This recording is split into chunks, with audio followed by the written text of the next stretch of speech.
Saint-Gobain approached us about 6 months before we carried out the test with a view to carrying out a very large retrofit test of the property.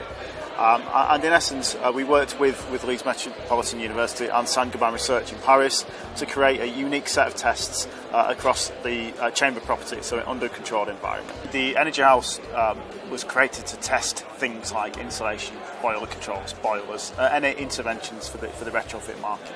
Up to now, this is the most in-depth test that we've currently carried out in the chamber.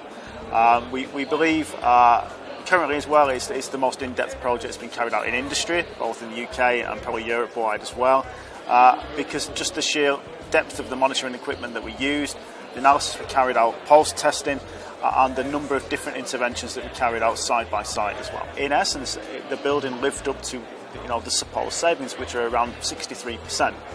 So a very impressive figure for an old building, using kind of off-the-shelf materials that are currently available in the marketplace, and I think pretty convincing for people to start to think about retrofitting their buildings. We've become aware of the Salford Energy House and the facility some while ago, and we've been looking at how we could do a full retrofit of the house. So we looked at the property and we decided that we would carry out a conventional retrofit, so we weren't looking to hit the highest levels of performance. We wanted to find out how our products performed in a conventional setting, so using the products that we have available in the market today, installed in conventional ways, installed by installers, instructed by our technical teams. So we took the approach to have a realistic baseline on the house, so that meant that we actually took out the single glazing that was in the original Salford house, and we put in old double glazing, so that replicated the type of double glazing that most people have, and also we kept in a small amount of loft insulation, and therefore we just topped up the loft.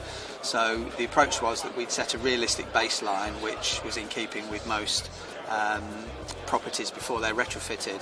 We then installed solid wall insulation, and we did a combination of internal wall insulation from British Gypsum and external wall insulation from Weber, and we did that so-called hybrid approach because that is how a lot of properties will be treated, where they might, for instance, not want to change the front of the house or disturb some of the internal rooms like kitchens and bathrooms. We also use Eastover floor insulation and their Vario membrane to insulate the suspended timber floor. The results that we got from the whole house retrofit were absolutely tremendous. The combination of the materials installed delivered 63% energy saving on the notional energy use of that building. So in real terms, that means that nearly 2/3 would be taken off the cost of heating that property for a typical family.